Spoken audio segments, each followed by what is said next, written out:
Well, commitment to excellence. What does excellence mean? Let me just begin with an anecdote. So there was a German traveling and he crosses by a temple under construction, and he sees a sculptor making an idol. And there is a similar idol. Is the column mic not working? Yeah, all right, right? So he sees this idol lying down next to the sculpture, and he says, "Why are you making a second idol of the same deity?" So he says, "Well, the first one has a flaw." So the German is very curious, and he kind of looks on to the idol, doesn't find any fault. He says, "What's the fault?" Let me be here. Am I loud enough otherwise? Okay. So he says, "Well, there's a scratch on the nose." Scratch on the nose, and he's like, "Where do you have to place the idol?" He says, "There's a pillar which is 20 feet high, and that's where the idol will be placed." So he says, "Well, nobody will be able to see the fault. Do you think so?" He says, "Well, I know there's a fault, right?" And that's what excellence is all about. Yeah, excellence is a constant endeavor. It's a everyday input that we give to our work. That's commitment to excellence. Let me have a raise of hand. Everybody is very dull. Who thinks they are excellent workers? Let's have a show of hands. People, whom do you think are excellent workers? No one. I'll raise my hand. My team can raise their hands. Come on, guys. Nobody. Okay, let me change the question. Who thinks their bosses are excellent workers? Go for it now. Param, nobody from your team. My team again. My team again. Param, nobody from your team also raising hands, man. Where is Tony ji? Okay. Okay. Last question again. Who think they'll become excellent workers after attending my workshop? All right. That makes me happy. Wait, Pooja, just 1 second. Everybody come in, please, so you can close the door. And they'll keep pouring in. We'll keep pouring in. Okay. Chalo. Carry on. Okay, carry on. Okay. Excellence is talking about ambition. Okay. Now, Rolex has their own foundry where they do the steel bed because they're more ambitious. Okay. The way I have divided this presentation is I want to speak a little bit about excellence because that's the theme. And then, of course, major half will be on the case study that I was given to present, that I've very closely worked with PM Pro experts in the last 1 year. So, talking about excellence, Jim Thorpe, he's a major player in track and field. He plays football, he plays baseball, he plays basketball. Last but not the least, he's an excellent ballroom dancer. That's excellence. That's multitasking and excellence. We have Eric. I don't even want to, with my face here, excellence is about vision. It's not about, he says, success is not just the crowning moment, it's the raising of the flag on the summit. It's that whole process when you have to reach for a goal. That success of ultimately an order going by flawless. That's excellence. We are talking of excellence as innovation. We need to innovate every day in our working. I'm sure our fraternity here with merchandisers know the importance of innovations in the processes that we handle. I'm talking of Marlon. These are some people whom I really look up to. I don't know if all of you were present yesterday, but there was a talk about the 100-meter dash being completed and a new world record that was set. Does anybody remember that? Yes. What's the new record? 9.1. Right.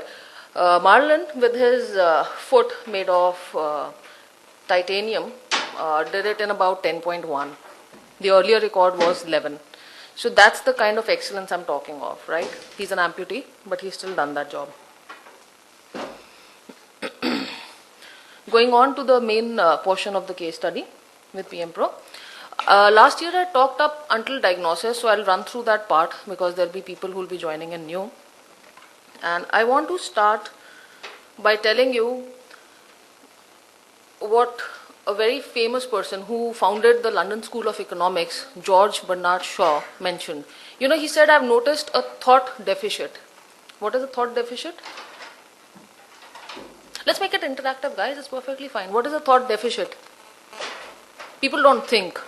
He said, usually, now he's a great guy, okay, so I'm quoting him and these are not my words. He says, usually people think about 1 to 2 times in a year, and I have made an international reputation for myself by thinking once or twice in a week. But I'm not going to say that at this forum because I know all of us are very knowledgeable standing here.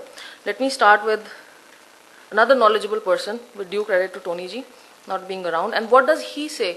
What was his vision when we started SOP development? You know, the entire case study is dedicated to him and Mr. Kesar with their vision that they had to bring objectivity into the subjective world of merchandising. So let's understand what he mentioned. Merchandising has always been a department that can actually make the business or destroy the business. And we really saw all the time that merchandising was always under pressure, running behind date schedules, running behind lost issues that they had to comply with. So that department really needed to be organized. And that was one of the major reasons where we got in touch with you to make SOPs so that work gets standardized. It has given them clarity, it has organized them, it has given them meaning to the job they have to do, it has eliminated a lot of waste that was in between. Right now they are very specific as to what they are doing, and doing that they are more on time and less overworked. Right. So when we started with this project, everybody was saying, how do we measure merchants? How do we measure what they work? You know, is it the business volume that they do? Is it the number of buyers they handle? Is it the number of samples they send, etc., etc.? So let me take you through this journey where we actually understood what were the benefits, of course, of SOP. We understood how to derive the SOPs. My firm, Fashion Futures, is more to do with training and consultancy. So we actually trained everybody on the MIS formats that were developed. So just a quick note on benefit of SOPs. They add value to your business. You know, all the processes are systemized. There's a lot of efficiency that we are talking of, okay? And everybody knows if you're efficient, it kind of caters to the bottom line, right? Your bottom line increases.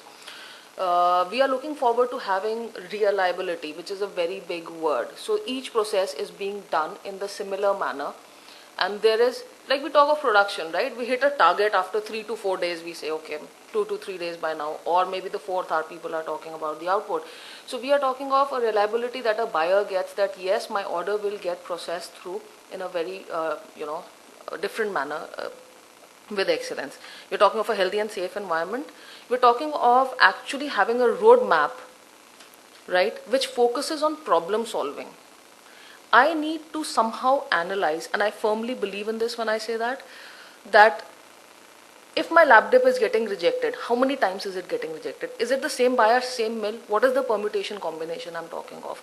You know, somebody needs to actually delve a little deeper here, because we have, I'm sorry to say this, but very simple and vague statements when we say, ये lab dip तो हमेशा ही fail होती है. ये buyer ने तो तीसरे से पहले सबमिट को अप्रूव ही नहीं करना पीपी सैंपल को. Why do we have that mentality of, you know, loose talk of having vague notions? Everybody I feel is entitled to their opinion, but not to facts. So what I'm talking of is facts, and we need to know the facts, right? The methodology for the presentation would be, we'll discuss upon the diagnosis, how we formulated the things, what trainings were given, the implementation. No project would be successful or over without the challenges, the benefits, and what are we actually thinking when we are going forward. So the diagnosis part, again very interesting, because simple test papers can be given to merchants. What is the result? How do I get modules out of it? So we did a 3-part thing. We did written examinations for all the merchants. We did surveys. We did a lot of questionnaires, not only with the merchandising department, but also the related sampling department, the production department. All the inputs were taken from them. Some key facts. Now, what did the key facts do for me? Like 67% junior merchants knew their clients. This is one of the first things that I do, and I'll be covering this in the subsequent slides. 100% senior merchants knew at least one distinctive client attribute. How important is that, right? Again, so a lot of key facts which kind of helped us to do our modules. There were certain areas of concern which I wanted to address, production-related activities and timelines. Now, being merchants, I'm primarily thinking in this room we are having more of merchants. If I don't understand my production, I don't understand my output, how am I expected to do my capacity plannings? You know, with due respect to the other room there where a lot of production-based people would be there. So a production manager is walking by and he's saying, "Theek, I'll take 10 days and execute this order." Right, but how? You know, I need to know that. I need to have that knowledge. I need to have that kind of power where I can say he's right or he's incorrect, because the buying office or the buyers are in direct touch with me. I'm sure everybody sitting here has faced this problem someday or the other. I see a lot of nodding heads. Okay. So this is how the modules were derived. When we had questionnaires, we had written assessments, we had surveys. So from, all the parameters that I was talking of when we took the assessments and everything. So if time management is a concern, or, not being able to set the priorities are concerned, we derived a module. We said, okay, we'll call the module transformational. We'll have time management in that. We'll have problem solving techniques in that. And we defined the time that we'll be giving about 14 to 16 hours to that. We went on for the formulations. Right. So talking of the modules, like this is the first thing that I want to show you, right? Change management. How important is change management? You will hear people speak when they, I've recorded Vidhu and Sonia, who are the MMs in PM Pro. This is the first thing that we need to overcome with people if we need to do anything in this world. Everybody agrees? If I need to put in certain systems, we need to change first. We need to get off our comfortable chair and say, yes, I want to succeed. Remember the first few excellence slides that I showed you, right? So all of us need to do that. I am very happy sitting where I am, doing the work that I do, but if I need to be somewhere else in my life now, I need to change. So this was one of the major modules that we did. Of course, ownership, accountability. The second module was transformation. We installed a lot of systematic thinking. I'll show you tools that were used to make these modules successful. So that will follow. Of course, TNAs are basics. We wanted people to work smart. We wanted to have that problem solving techniques. We wanted a very important thing called as RFT procedure. RFT, everybody is aware of? Thank you very much. So right first time, I now, in my shrinking world of lead times, you heard Venki speak yesterday, Venki Nagan, when he was talking of how they are doing the 30-day orders, right? I need to have my RFTs in place. I can't give that leverage to my sampling guys that, okay, I know I'm well prepared, the sample will, get passed in the second go only. I need to really emphasize on RFTs, and I'll show you how we were analyzing the RFTs at PM Pro. Module 3 was about interpersonal perspectives, communication, cohesiveness between departments, where everybody now is on the same platform, right? These guys are seeing the same serials like you are watching. They're watching the same television episodes. So you need to be transparent with them. You need to actually translate that. That's your main role as merchants, right? You need to translate that language of the buyer to your sampling tailor or sampling pattern master. You can't just believe that you have received a tech pack, you go Control P, you print out a tech pack and just give it to him and say, wow, he'll produce the best, I'll just have a look at it and post it through. No more. Right? So that is talking about cohesiveness between departments, coordination, communication. Again, this was very interesting. I'm glad Param is here because he gave me a compliment. PM Pro has got 2 units, and we kind of did an exchange where we called everybody in, and we called the subject matter experts from within the organization, and we said, right, now you speak on your forum. So if it was production, we had the production guy speaking up. If there was fabric, Param was speaking on marketing.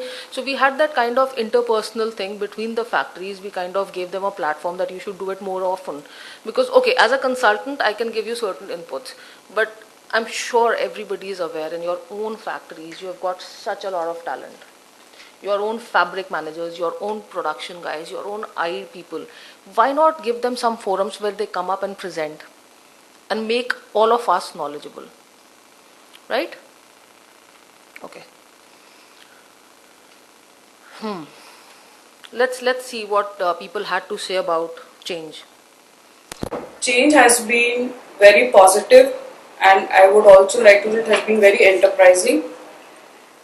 Pooja had done an initial diagnose, that too in a form of an exam which came as a shock to everybody. But at the end of it, when we evaluated the sheets of everybody and Pooja did a gap analysis, it was very enterprising, very challenging for all of us, all the senior merchants, junior merchants, and the interest had increased.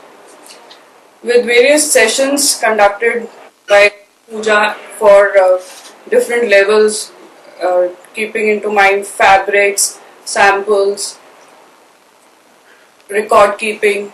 It increased the knowledge of everybody. They were self-motivated, and we could see a positive attitude, a positive change in the merchants. I've had to take Vidhu for about 36 lunches to say all this. Okay, I had to bribe her to say all this. Right. So just moving on. One of the prelim exercises that I do, know your buyer. I always advocate this. You are catering to, we are in a service come product oriented industry, if you'll understand that. Yes, we are providing a product, but our buyers also look for exceptional service. Is that correct?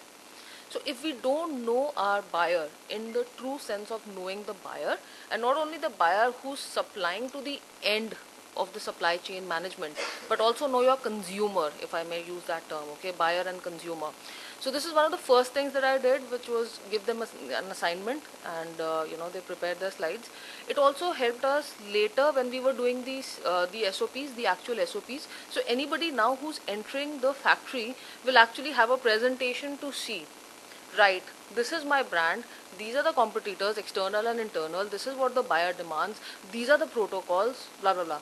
Okay, so at least I'm talking belonging to this industry. I'm talking of an industry where my first date of joining a very reputed MNC like Gap, and I was like 1.5 lakh pieces going out, and I'm like, wow. We went out for an offsite. Third day I come back, those pieces are 6,50,000 without the change in shipment date. I'm like, I don't even know how to make the PO, boss. You know how difficult it gets. So let's start by doing those SOP bit of actually knowing your buyer when you are an export organization, so that when people are entering and joining you new, at least they have some kind of base, some kind of training happening. And this is all in-house training. You can develop these PPTs or videos and keep them. We talked about accountability. Everybody's had this. You are a merchant, that order is your baby, you are the mother, you have to do everything, you have to, yes, but how accountable are we for our own work? Now what usually happens is, in the merchandising section, I've seen a lot of duplication happens. So I'm trying to get a lab dip approved. I can't do it in four times, so I'll just go to my boss. Boss, can't help me. Please, can you just talk to that guy? He's not giving me the lab dip or get it approved. No, that's your job description. I'll be talking more on job description and KRAs, but you have to get that kind of accountability within your own ecosystem.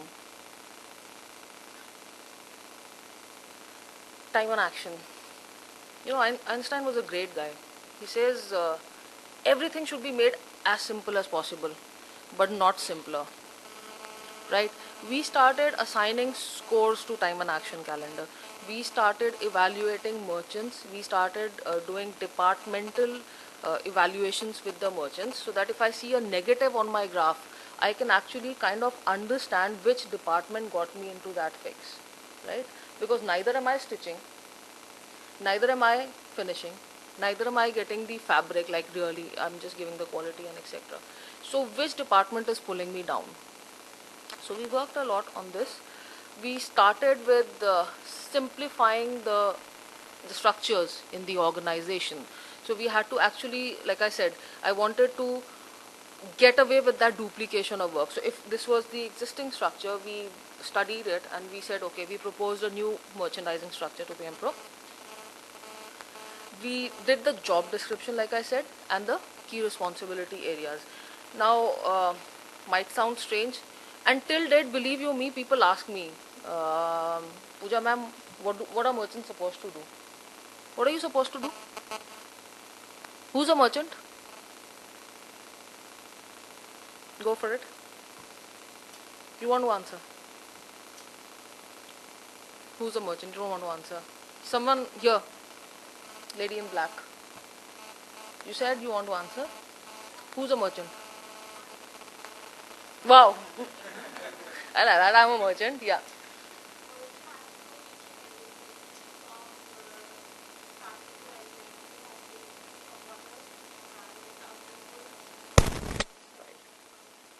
Right, brilliant. Anybody wants to add on to it? Pre-production activities. Let's be a little more specific. We're talking of pre-production activities, right? That's what merchandisers do. However, an organization is supposed to have an MM.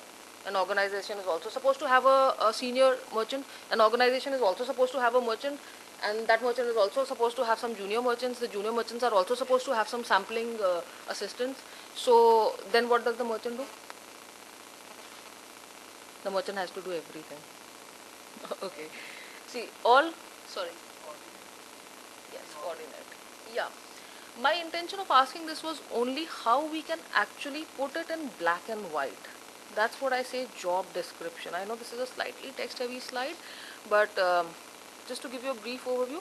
So manager merchandising, whom does he report into? These are all reference points. Please, I'm not using the exact thing that was done in the factory. But okay, he reports into the managing director, probably paralleling reporting to the general manager of the factory, coordinates with XYZ. What is his key performance area? This is the area where I would actually, probably get the objectivity in. Mr. Sika is here and he's given a brilliant platform to my presentation today by, saying how the tiers move between the M and the T and the S things that he was showing us. So where do I measure my merchant? So if it is a MM level, I want to see that he is or she is ensuring the satisfaction of existing buyers, probably getting new business. Now this can be factory specific, right? Designations change. It's not a very fixated thing in our industry, but to guide, support and help the merchandising department. So we wanted to get that objectivity and we want to define what would be the job responsibility for this particular designation.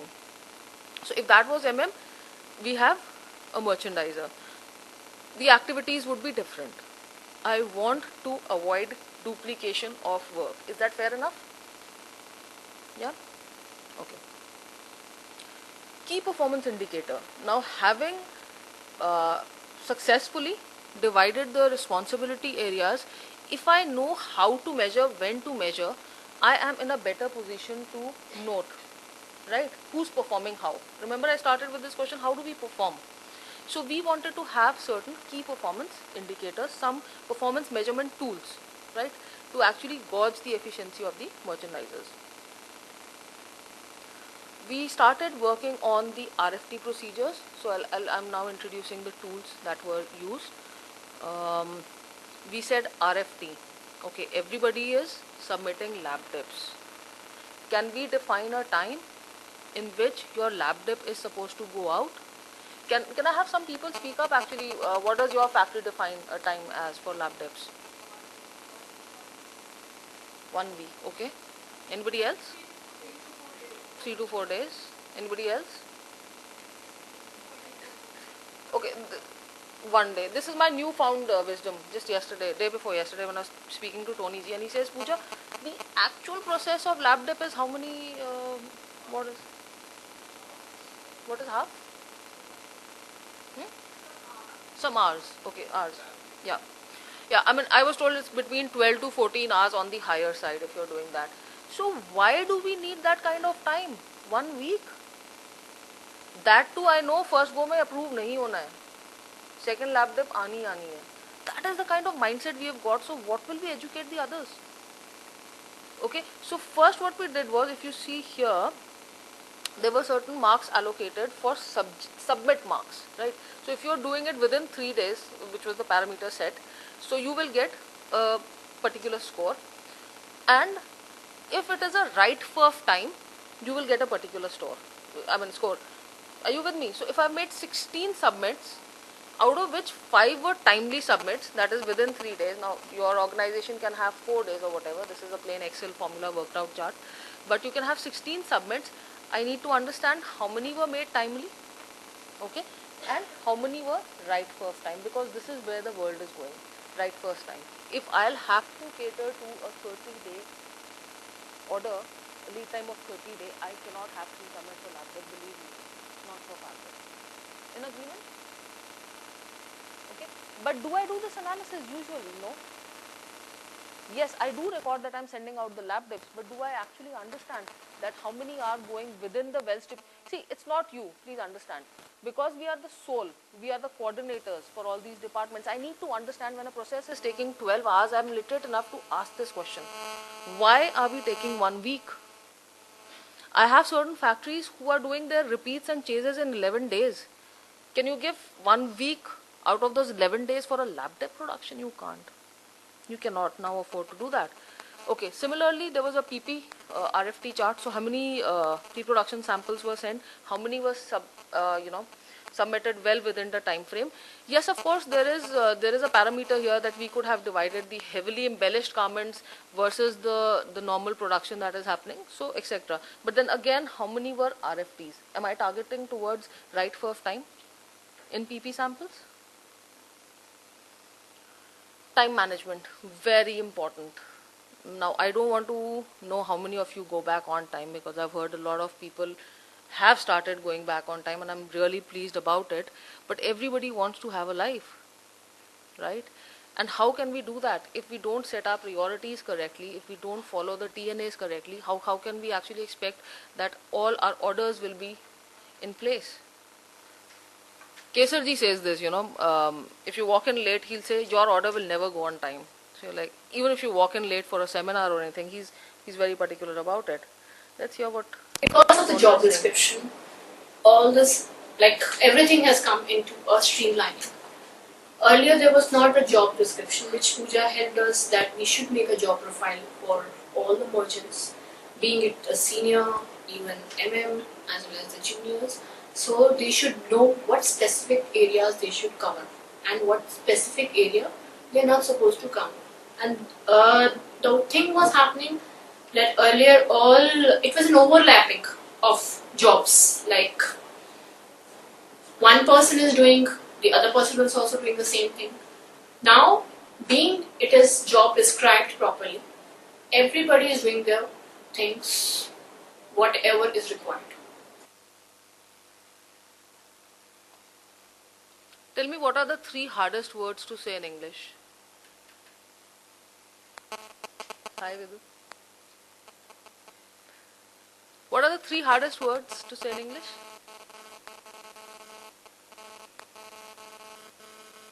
Any idea? That was a good one. Okay. I'm sorry. Actually, going by some statistical data, I've been reading this book on economics. It is I love you. But I don't know how true that is. I would deliberately not agree to it. I think it is saying I don't know. I don't know.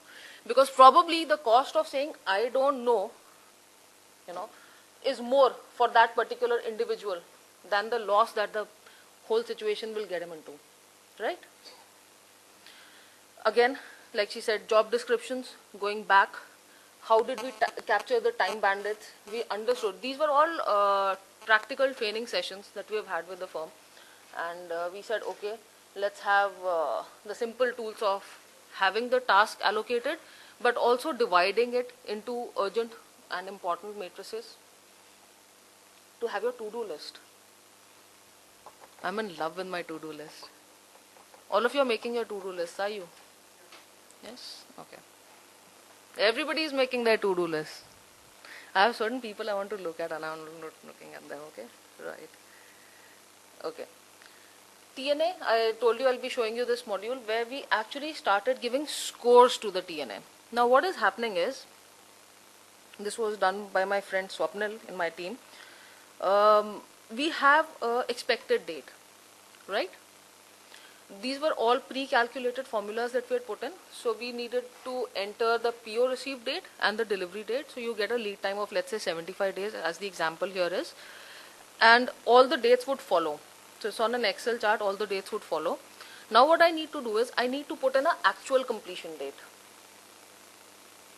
Okay? If you can see that column, expected date, actual completion date. So if my work is getting over on the same day, I will get a nullified score, I'll get a 1. If I complete the task before the deadline, I get a positive score of 1.5, let's say, assume. And if I do it after the date has gone, we get a negative score. So what was happening was, with this kind of objectivity, I started understanding, let's say a merchant, Neha, no offense meant to the name please here, has style number 1, 2, 3, 4, 5.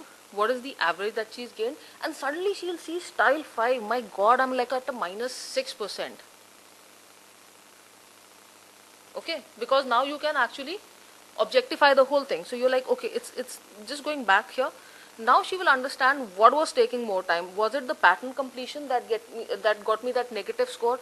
Was it the fabric in-house date? Because typically speaking, she was doing nothing. Like I said, we are not even stitching, we are not finishing, doing nothing. But how did she get the negative score? So this is the kind of introspective that I want people to have, merchants to have, and understand each and every style that they are taking care of. Okay, I want people to use problem solving tools. Okay, it's easier said than done, but we must really work very hard to go to the root cause analysis of a problem. I can quote thousands of examples in production also. When you are using, I was in a firm in Ludhiana, they're using paying up a lot of solvent bills, and then they realize a simple washer of the machine has gone off and the mechanic didn't get it in the market. So similarly in merchandising, like I was referencing earlier, your lab dips, your PP, what is happening? Is there any intervention which is required? So we just formalize it. A3 is a tool, which is a PDCA tool, a plan, do, check, act tool. It's just a piece of paper, like typically what A3 is, 11 by 17. And I'll show you an example, I think I put it, yeah. So we are talking of what is the theme. Let's say my bead color is going off, or this says dip dye in neon pink colors, buyer guess, something must have happened. So what is the description of current state? Then you can have your action plan. But what this is also doing is, it is calling upon all the relevant people on one table and saying, okay, this might have gone wrong, let's take this action, which is missing. That communication bit between departments. Here I have, if my color of beads is going off, I'll call the supplier, I'll call my finishing guy, but separately. He might have a thought, he might have a different thought. I want everybody to get onto one paper and do the problem solving. Okay, that's the A3 tool. So that's how root cause analysis is done. We developed a system called PWIP, which was primarily again one A3 sheet which had everything. Okay, I want you to pay a little more importance on all these tools, and probably if you want more details, we can sit separately. Now with this sheet, all the order information is at one place. Does that help me? Believe you, it really helped me. This is a tool that I carried from Gap. And we were handling, like I was typically handling Bangladesh for Unlevi that time, doing a lot of factories for tops in India and Bangladesh. So what is happening, 10 o'clock in the night, my boss is on a con call with SF, the office, and suddenly he doesn't know what I have been communicating, and she's like, what happened to that order? And everybody is lost. In fact, even if he would have asked me, the merchant who's handling the order, I would have had to go back and search my email history. Okay, even if I'm doing the filing, I'm mentioning that. But what happens with this, we made simple rules like all the communication between the vendors and the buyers needs to be cut, copy, paste or copy, paste. So you're not writing, but every time you get a communication, you're putting it in a particular block. So all that you need to do is every morning come, you're handling 20 orders, open your PWIPs and feed in all the information. It takes about half an hour to do it first, when you have to feed in the basic information of fabric, when is your lab dip going, your TNS, everything. But subsequently, for those 90 odd days, or even after things have been shipped and there is a slight claim at the end of the order, 3 months down the line, they're like, well, the lace is bleeding or whatever, and you're like, listen, we told you the parameter would be 2.5 and probably Jeff or XYZ gave me an approval on this date. It would be very difficult if you had to do in a normal routine of things. So this was just one sheet which carries all the information of everything that is happening. So I used to have one simple plain file on my desk with those 20 papers or 30 papers, one for each. And usually I was not even printing, actually, I'll tell you, because we were a paperless office. So interpersonal perspectives, again, very important. We started off with this. How do we, being the soul, coordinate amongst all this? Specific skill enhancement has been there in critical areas like time management. Various targets have been set at all activities being handled by a merchant. They know by what time they have to complete a specific activity. And the best part is they have started chasing their seniors or even the buyers for that matter. Buyers have been bound on certain targets. This time management has been enhanced by delegation of jobs. In past, before this project, most of the job, small nitty-gritties were being handled by me alone, thinking that the junior merchant might not be able to do it. But now the work has been delegated to the junior merchants. So job responsibilities have been defined. So even they feel responsible to their job. TNAs are being followed up not only at the production level, even at the sampling merchant level, product development level, because that is the area where from where we generate business. If the product development is not, I would say, not streamlined or as per the TNA, we will not be able to generate the business. Various formats have been laid which are being followed up religiously by the merchants at various levels, be it samples, be it fabric follow-up, trims follow-up, or approvals from the buyer.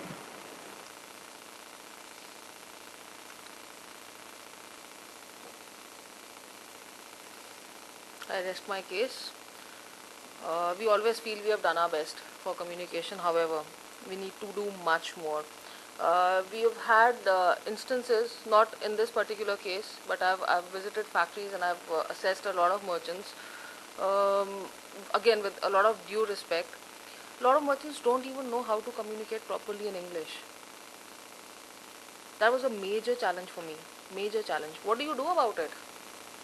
I mean, you are expecting them to write and answer mails to buyers who are your customers, who are your clients, who are your God. What do? The guys don't know English. I mean, we are living in India, right? Not talking of everybody hiring from NIFT or not talking of everybody hiring from Pearl. We have all categories of factories and all categories of merchants. So what do? The answer was very simple, actually. We thought we'll make templates for them. So if there was a submit template or if there was an approval template. So gradually people started picking up. Are you with me? So you could have a word template for maybe 100 odd answers. I mean, you can't train them in English right now, but gradually that is the motive. So they try to understand how sharp the email needs to be, how clear and concise the email needs to be. You can have blanks, okay, this submit was done on dash date. He cut, copy, paste. At least you are letting off that job description parameter stay there.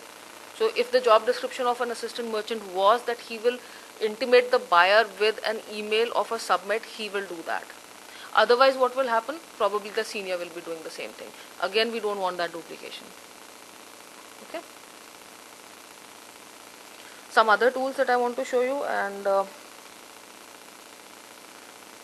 you are taking away all my timeline. Our lead times, that was quite high in our sampling and production. So they understand that instead of going so big in their fleet time while doing the sampling also, they've come down. Everybody in the department works towards it, that the fleet time gets reduced. And now we have set goals for all the sampling, like for even if the fit is there or the sampling, the small proto sample has to go, anything has to go. There are set timings for that.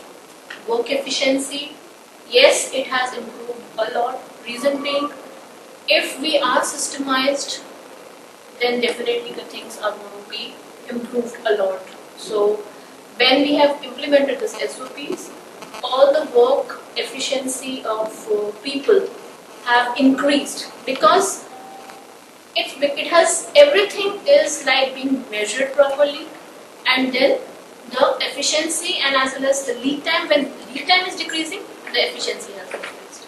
Adding to this, we have introduced new formats, new charts have been introduced.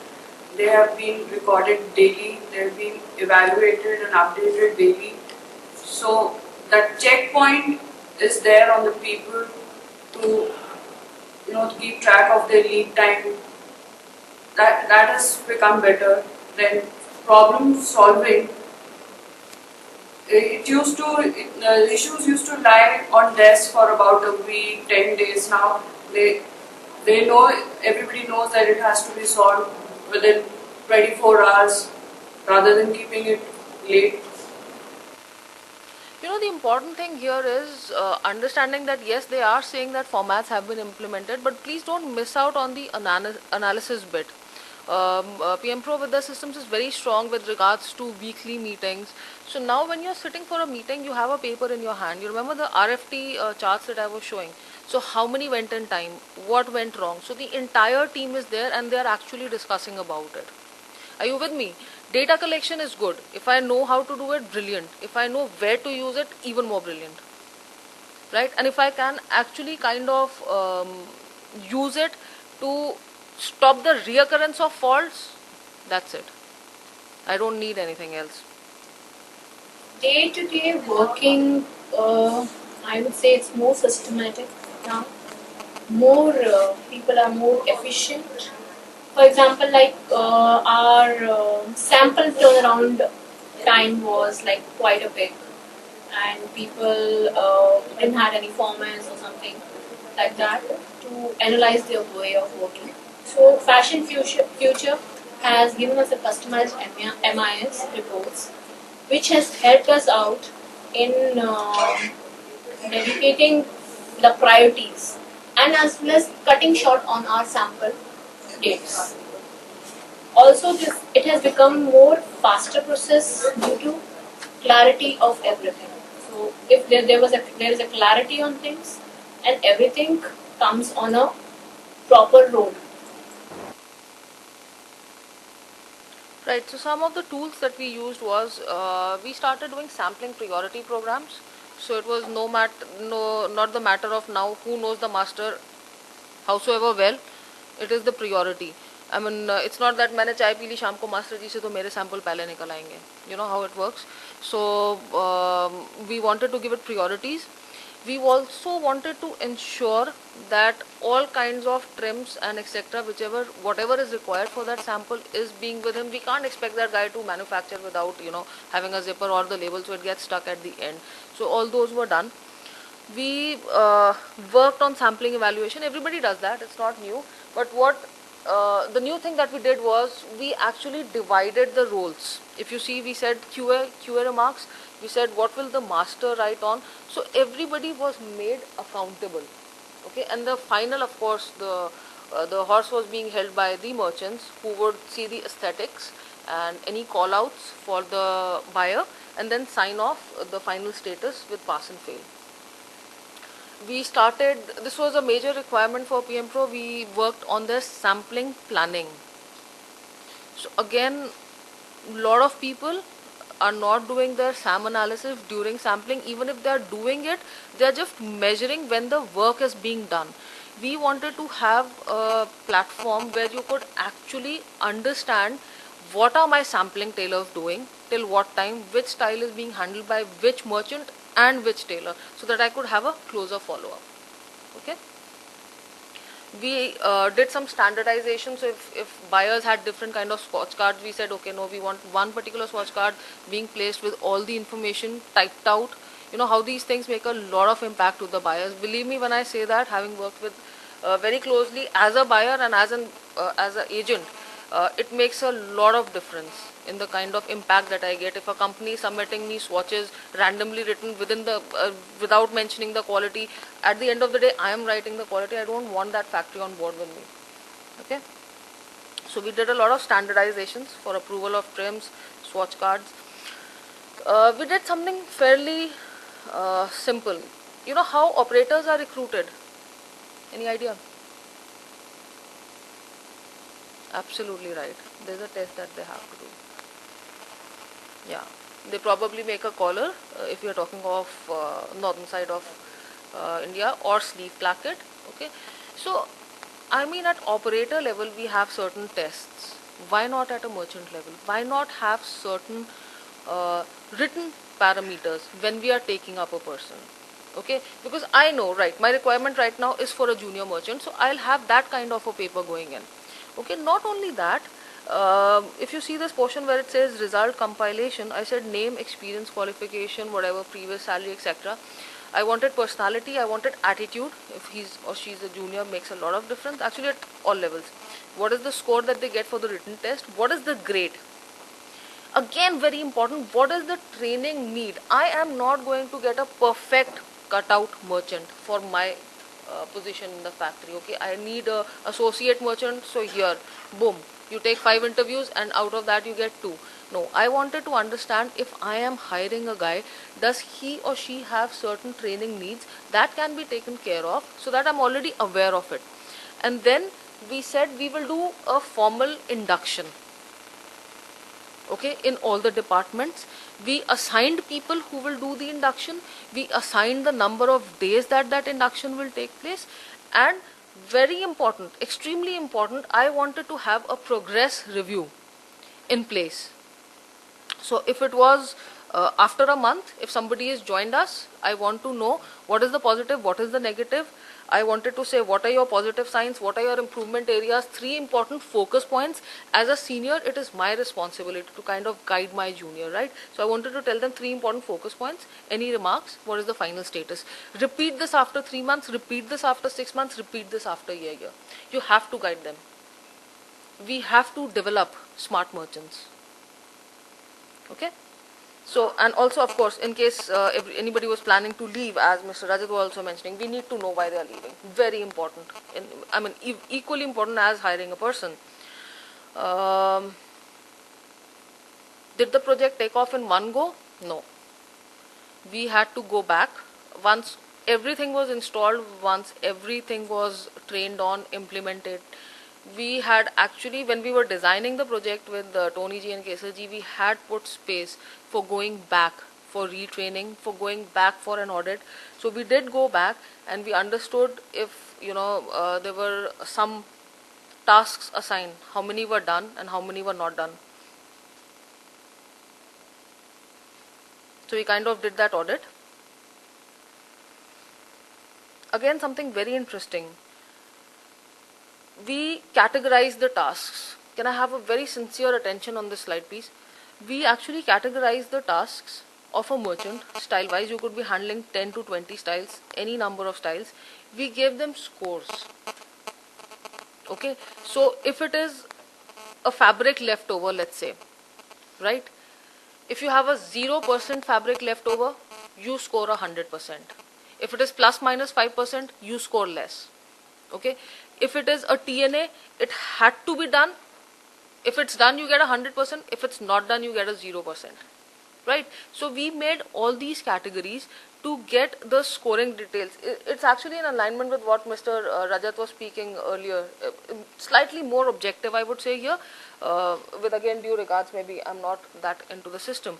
But again, I could get actually the overall performance. I could get the season-wise performance. I've already done the style-wise performance. So that is the depth that I wanted to get into when I mentioned in the beginning that I want to make the entire system very objective. Not because I want to point fingers at anybody, because I want to get up and say, guys, this is what I do. Because I'm tired of saying that I don't stretch, I don't finish, I don't do. But my friend here said that we do everything, right? So I wanted to understand what does a merchant do in all objectivity. So these are the tasks, this is my performance. Now let us have, let's say, a 5-star merchant or a 3-star rated merchant and link bonus and incentive programs thereof. Okay? People with me? God bless you. What were the challenges? Let's hear it from the horse's mouth actually. Our main challenge was attitude. The attitude, it was so difficult to change the attitude of all the merchants. They don't want to learn, they have, timing is a constraint, they don't want to go into any kind of like seminars, or they don't want to do that. But apparently when they started seeing all the SOPs are going into the system, then they started realizing and the attitude got changed. Okay, we would like, first of all, it is basically time. If the time management comes into a proper way, then the people are like, they can go on time to their home and they can enjoy their life also. So that made them to change their attitude, that definitely we would like to make ourselves organized enough so that we can change all the systems and everything. Change for anybody in life, everybody is reluctant to change. It takes a lot of time for anybody at every age to understand how to adjust yourself to a change. But that change has to be done both professionally and personally. This change has affected our lives even personally. We are able to give time to ourselves, and when next day when we come to office we are fresh thinking, and then we can think of new horizons.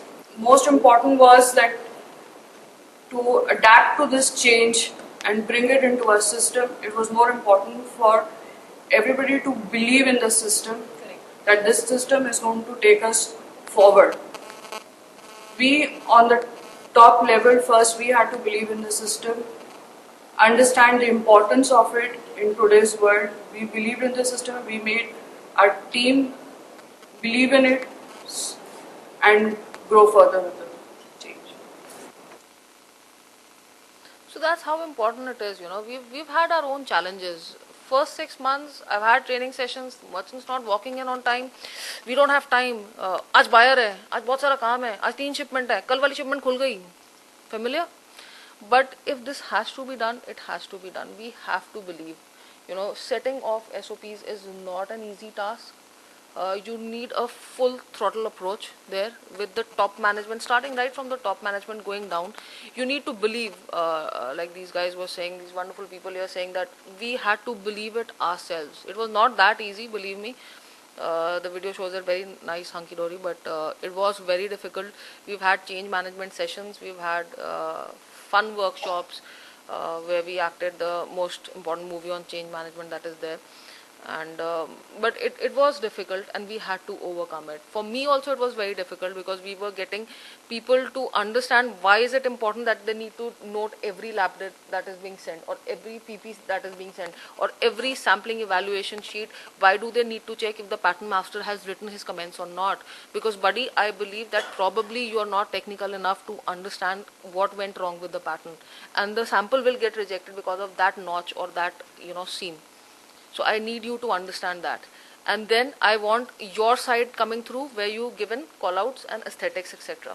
So those were the challenges that we had to overcome. Talk of the good things now. Benefits. Benefits, economics, it speaks of two things. It says revealed preferences and declared preferences. So I'll put it as revealed benefits and declared benefits. I'll be showing you what was declared, because we did the assessments again, so there'll be slides. But more importantly for me were the revealed benefits. They say because of this revealed and the other thing happening, it's an old saying which says don't actually note what people are saying, just see them, watch them, what they are doing. You will understand what the benefits were. So for me the benefits are when Tony ji tells me, Pooja, buyers are telling me, back off my back. People are chasing me from your end. So that's an amazing thing. When Vidu will tell me, Pooja, shipments are ready 15 days earlier to when they were supposed to go. I don't know what's happening with the planning. I said that also is slightly makes me nervous, because now you have set a parameter. Those are the kind of declared benefits that I want to listen to, and they make me absolutely happy. Of course, the other benefits were we saw a lot of change from before and after, knowledge of buyers. So this is like a before and after analysis. Escalation of important matters to seniors. What was the percentage, and it then went up to the next stage. This was all quantified, by the way, because the charts are there, so it was all quantified by a lot of solid data behind it. We had specialist workshops, like I said, we did mill visits, okay. So the fabric knowledge went up. What happened with the time management, how many people are going back in time, how many people are managing their own orders, so we could actually find that out. What's next? What can we do next? Tell me, with regards to SOP. You've seen the entire presentation. I'm coming on to the brink end of it. I'm actually very pleased to say that after doing all this work, this was Kesarji saying, Pooja, I don't want this work to be only dealt with as a piece of paper. You start filling up Excels somewhere.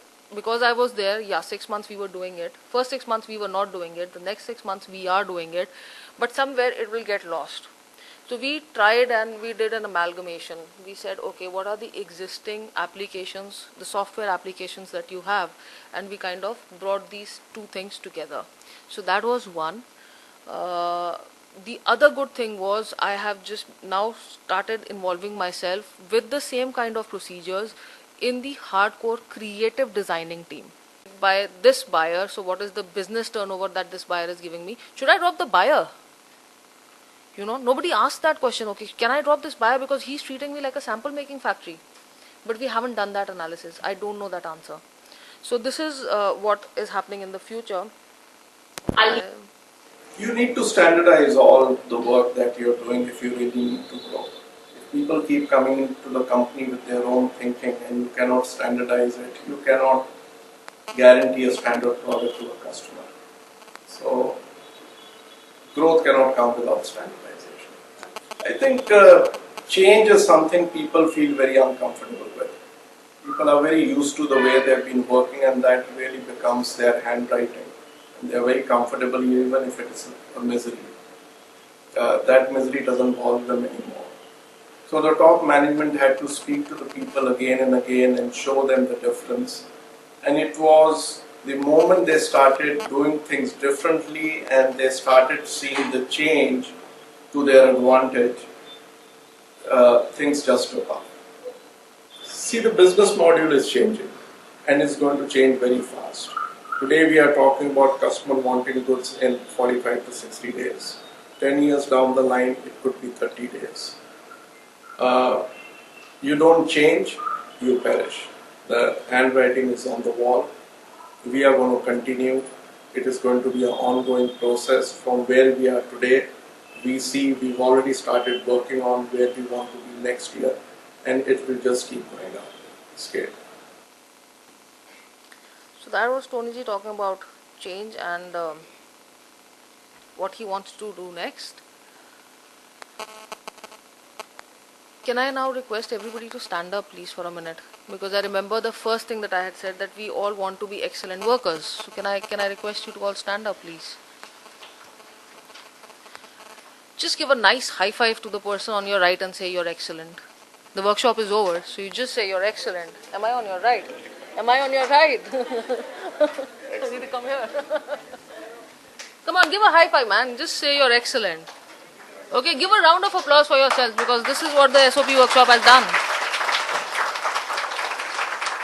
The greatest, please, thank you very much. The greatest Babaji of our times, Baba Ranchhod Das, what did he say? What did he say? Excellent. That's it. Once more, please, for me. Yes, run after excellence. And just leaving you with this thought, my favorite cartoon character there, Actually, Veronica's favorite character, because she's the one who's designed the entire thing for me, says, I've got a dream too, but it's about singing and dancing and making people happy. That's the kind of dream that gets better the more people you share it with. So people, be happy, perform well, be excellent, objectify things that you do, and then be very proud to say that yes, we do everything. Right? Thank you very much. I am open to questions. And just before I sign off, one more minute. This presentation wouldn't have been possible without my wonderful team here, Veronica, Swapnil, Daulat. So can I have a round of applause for them, please? Thank you. Thank you.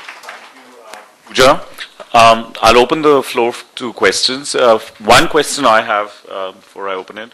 Pooja, in your training modules, what if the MMs and the DMMs themselves are resistant to change? How have you tackled that, basically? I have examples, right, in the audience. Sure, you have a mic. Yeah.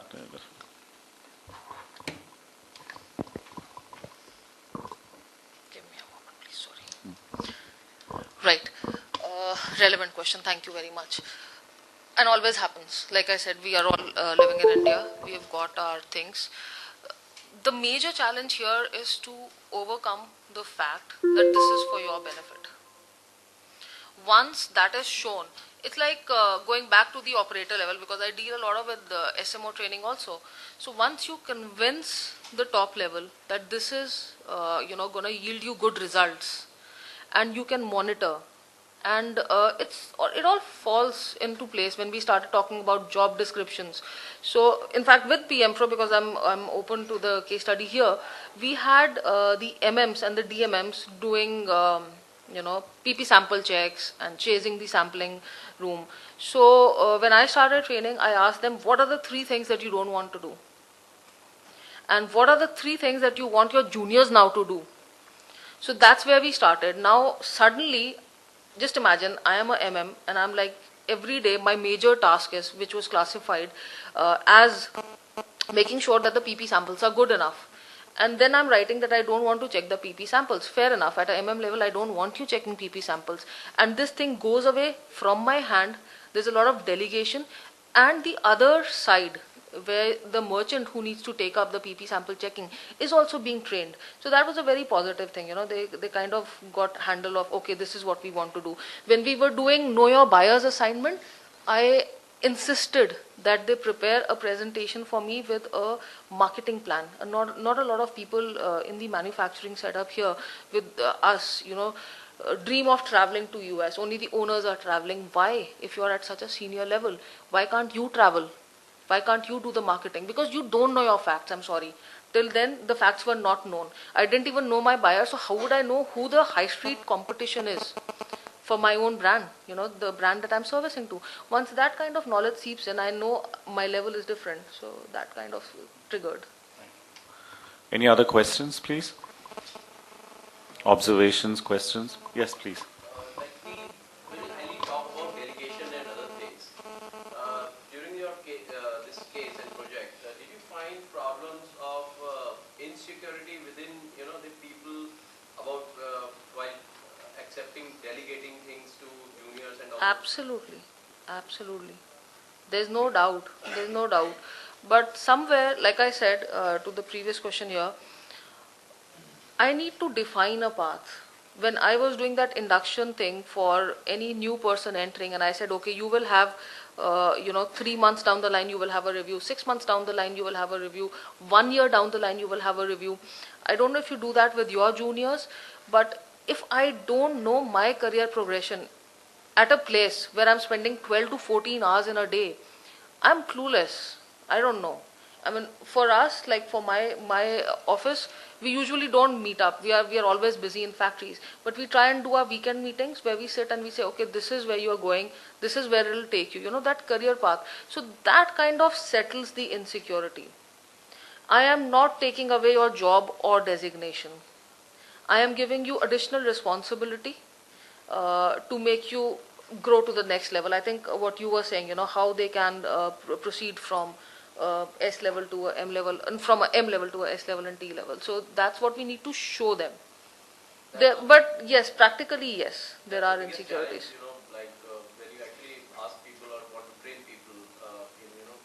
No, no, absolutely right, absolutely. Because I feel we fail the visibility. We don't show them the visibility. There's no paper. I can talk to my boss saying, boss, ek saal ho gaya, senior banna hai. On what grounds? You know, what were my 3 important focus areas that I wanted people to focus on? On what grounds are we doing that? I need to actually objectify, okay, this paper will now be held as records with the HR and with me, that 3 months down the line, I had asked, you should improve on your communication, you are not visiting the factories, etc., etc.